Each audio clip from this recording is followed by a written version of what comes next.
He turns around and he heads out the door, and that was my conclusion with my connection with the Toronto Maple Leafs and Smythe. Yeah, you got to be tough to play this game. You know, he could have at least said, you know, anything. He's trying to make me look like a young pup or something, I don't know. But I went to every doctor that they sent me to, osteopath, general physician, skin specialist, dermatologist testing of my skin to see if it was my equipment reacting with my skin. Everything was negative. And I figured, and it took, the year before, it took from the end of April hockey season till August to clear up. And that's another story. I went to a guy in Montreal at Christmas time when I was having a problem, a guy by the name of Dr. Viner. And he was a skin specialist, renowned. And his office was at Guy Street in Sherbrooke. So, he has no nurse. You phone up, yes, hello, Dr. Viner, yes, I need an appointment. He takes the appointment, no nurse. Go up there, go up to his office. I'm telling you, it looks like a bomb hit the place and they forgot to put the papers back. It was a mess, and he's the only guy in the office sitting behind a desk. Dr. Viner, yes, I'm all right. I'd like you to, you know, he's a best-known skin specialist. You know what he greets me with right away? It's $25 cash and you'll get no receipt. He wasn't really concerned about my skin, but he wanted the cash on the line that wouldn't be shown to the government. I gave him the 25. He says, you've got a, I still remember his words, and it's hard to remember. You've got a cross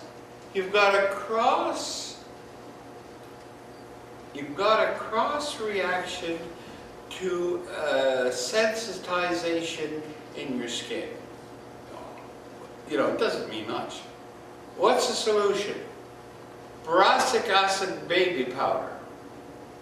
Cut everything you have on your counter, and I had about this much of pills, salve, and everything else. He says, they're doing you no good, dump them. This is Christmas.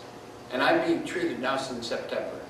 So, and now, if you put boracic acid on an open wound, the doctors don't like it. But that was his boracic acid, Johnson's baby powder, to dry it up. Well, it did dry up by May, and I've never had a recurrence. That was Dr. Viner. So, did I do right? I think I did, and I didn't miss what I, you know, continuing on. Oh yeah, another thing. My brother, Doug, you know, he can be an agitator too. So I'm out of hockey a full year. And he was quite close to Tommy Gorman and his two sons who were running Connaught Raceway in Ottawa. And my brother used to go up there to help them out. And he, you know, my brother, well, like what Joe Gorman said, he said, you know, your brother, he wouldn't take a nickel from anybody.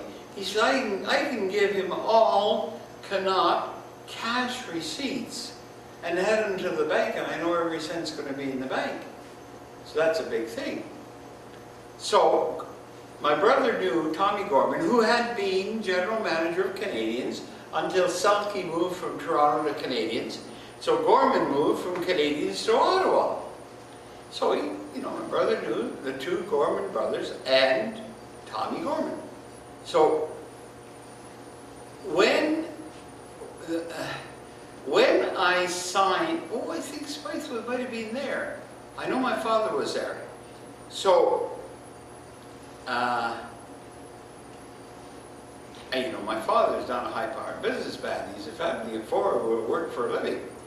But somehow it got to Smythe in that meeting that Tommy Gorman was interested in me to go to Ottawa. Well, in those days, and probably today too, the NHL is so strong compared to the CAHA that if Gorman was ever caught meddling in NHL, Gorman could not be part of the Canadian Amateur Hockey Association. So I still remember Spice. He said, "Miss McDonald, get Tommy and Ottawa on the phone right away." So he says to me, Spice says to me, "You want to listen?" "No," I said, "Mr. Spice, I believe." And I could tell what would go on, what they were saying. So, Spice, "Tommy, I hear you're interested in Harvey up there." Oh, I mean, Gorman's not that stupid. Gorman was smart. No, which Harvey? This kind of, Gorman was acting. The goaltender. No, it's a lie, because he asked my brother to check with me. But if he ever admitted that on the phone, Gorman was dead. So a year later, my brother says, Gorman still wants you. I hadn't had skates on for a year. I said, "I'm not interested in going back." He says, you care what I do?" I already told my brother, "I'm not going back." He says, "You care what I do?" "No," I said, "if you get a kick out of it, do it." So he sends a telegram to Maple Leaf Gardens. One year after I go to the game, signs my name on it. Says, "Dear sir, am interested to return to hockey immediately." This was September when the training camps were opening. The answer comes back immediately. "There's a prepaid ticket at Windsor Station. Pick it up and report to Niagara Falls immediately." And I hadn't had skates on for a year. And well, that was it. And I think I still have the telegram in the back of my book. Did anyone go in to get the ticket? No, I just ignored it. No one went? No, I didn't want to go. I told my brother, but because you see, I suppose if the telegram came back, we're no longer interested in that bum, it might have opened the way for Ottawa with proof of the telegram. Maybe he had that in mind, but he never told me directly. All I know is he sent the telegram, I saw the telegram, I did not respond to the telegram, nobody did. And that was the end of my association with Toronto, Maple Leafs. Is that one of the reasons your brother Doug wanted to start the Players Association in Lindsay? The Players Association is it's a little more complicated. He didn't really start it, but the problem was in the Players Association, 1955, they didn't know whatever money was in the association. And first of all, they didn't know where it was, and they didn't know how much was there. It happened to be in the Bank of Montreal down on Notre Dame Street in Montreal, but they had no way of knowing it because the ones who ran the Players Association were all owners. Well, that's like me running your money. That's what was happening. And the money that went into the Players Association, the owners put in zip. What they did was, the players put in $900 out of the salary. And like I mentioned, the minimum salary was $7,000 a year.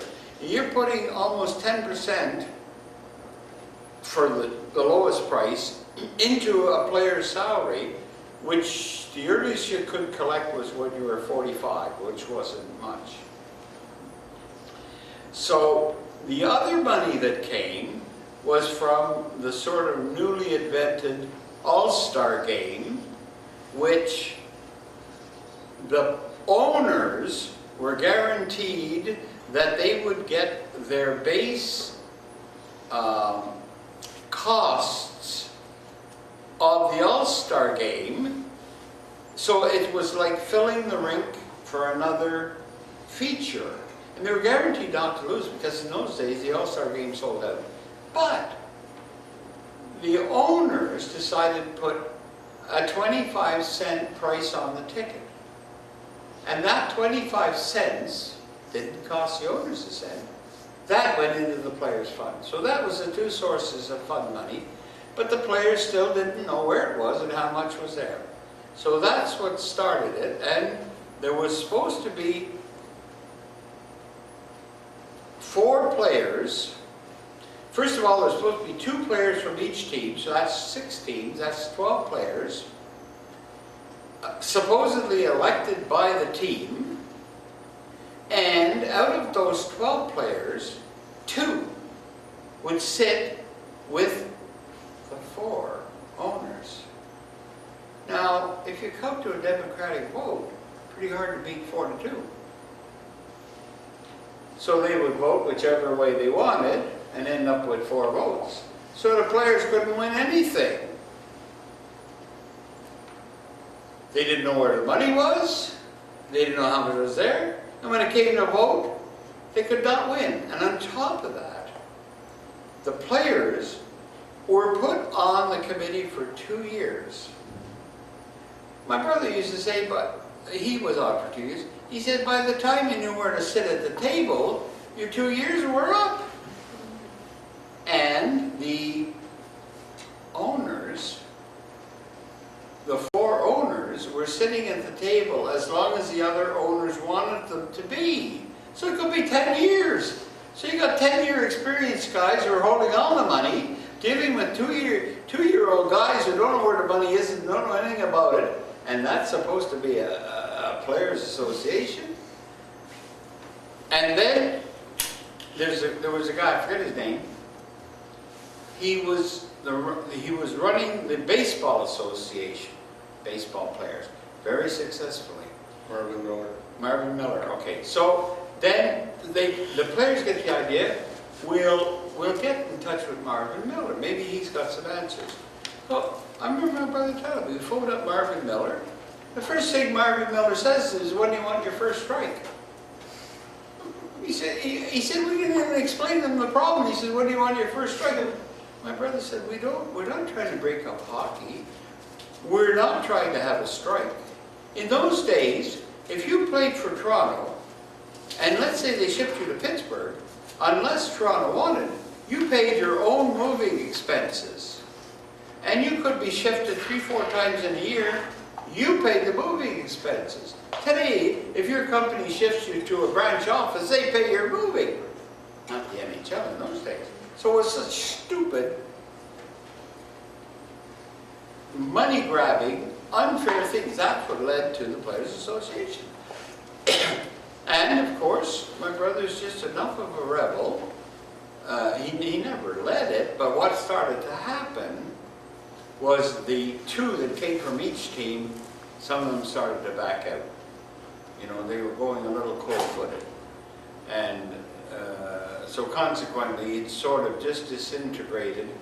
And that's the reason, all of those reasons, that's the reason my brother got transferred to New York Rangers. He had won the Norris Trophy for now, I think 7 out of 8 years. And the year he got transferred or traded to New York Rangers, he'd won the Norris Trophy with Canadians. He's out west on a Molson Brewery, who owned Canadians, publicity tour, pushing beer and pushing Molsons, and Selke and Ken Reardon, who happened to marry Senator Raymond's daughter, announced that they had worked out a wonderful proposition for Doug Harvey to go as player coach to New York Rangers. So he's now going to have 2 jobs. Player coach, at the same salary as was making with Canadians, at a cost of living in Rangers, New York, that's higher than Montreal. My oldest brother and I said, look, you go to the press with us. He had some good people in the press. Jacques Beauchamp on the French side was very much in favor of Doug. If the fans thought this was the biggest deal for my brother going, they didn't know the details. And he had 5 kids at that time, I think. Yeah, and the first year, he took them with him. They lived up in Long Island, and he used to say, we lived like a bunch of rats. So we get on, the car, We get on the subway, we go into New York, we practice, we come back on the subway, I get home at 5 o'clock, I haven't seen the daylight yet. At the Forum, 11 o'clock practice, he leaves his house in NDG at 10 o'clock. He sees the sunlight, drives his car, after practice from 11 to 12, comes home and has lunch. And he says, I'm going to trade all that for the same price. I got to be crazy. But he never confronted the owners. He finally said, well, it's a little bit longer than that, because he did on the phone consult Senator Molson. But he didn't do it the right way, and I was standing beside him, and my other brother was standing beside him, and said, don't discuss this on the phone, make an appointment, because Senator Molson was a very fair man. And he might have just said, look, Doug, go there for 2 years, we want you back as an assistant coach. I said, nobody's going to tell you that over the phone. It might be taped, or the secretary might be. So anyway, he said, if they don't want me here, I'm not going to stay, so he went. And he lasted 2 years. He put them in the playoffs the first time in so many years. And they always had the Barnum and Bailey Circus there. In May, which happens to be playoff time in the NHL. But they already had, they're not going to make the playoffs, they already had the circus booked.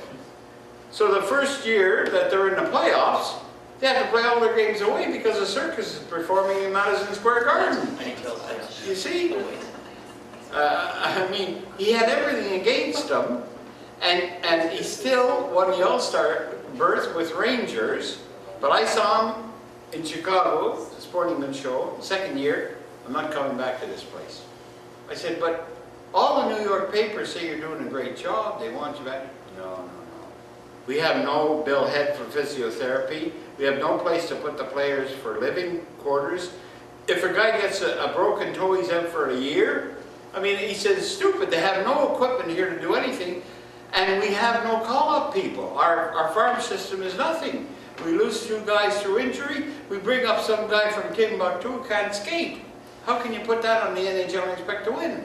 There was so much. The Rangers promised them they would build a practice arena up on Long Island. They would make 20 houses around the arena, far enough away, separated. The hockey players would have first rental on it, and after the hockey players, the baseball players would have it when the hockey season was finished. That's usually the reverse. They promised to make them a clinic as good as Bill had in Montreal for physiotherapy, and they promised to bring Bill Head to New York. They further promised them that they were going to make a new Madison Square Gardens, which they did, and because Mus Patrick, who was general manager then, and they only saw him once a week on Thursday because it was a non-drinking day, every other day he was drunk. When he came down there, he was as useless as a fly on the wall as a general manager. So they said, you'll be general manager, new arena, new practice facilities, new everything. He turned it down. Guess what? They said, well, why? Because he said, I fed up with New York. So he recommends Emil the Cat Francis, the goaltender from Chicago, who was coaching Guelph Biltmores in the junior. Most of the players coming to Rangers were from Guelph. So this Cat Francis knew these junior players. So it was a perfect fit. Guess what? Francis becomes coach. Francis becomes general manager. They build a new arena. I don't know about the facilities like Bill had, physiotherapy, but they did everything with Emil Francis there that they promised my brother. But my brother walked away from it all. He just couldn't take the facility. And he told me that in February, before the schedule ended the second year, which would be schedule ended in March, and they would have playoffs. He told me that. I knew that long, and I'm not going back. And that, you know, it's kind of sad. He didn't quite handle it properly, but I guess he was so fed up. Anyway, I'm talking a lot, but folks, your time is valuable too. So if you have any direct questions or you want to stop now, it's up to you. I'll answer any question that I can.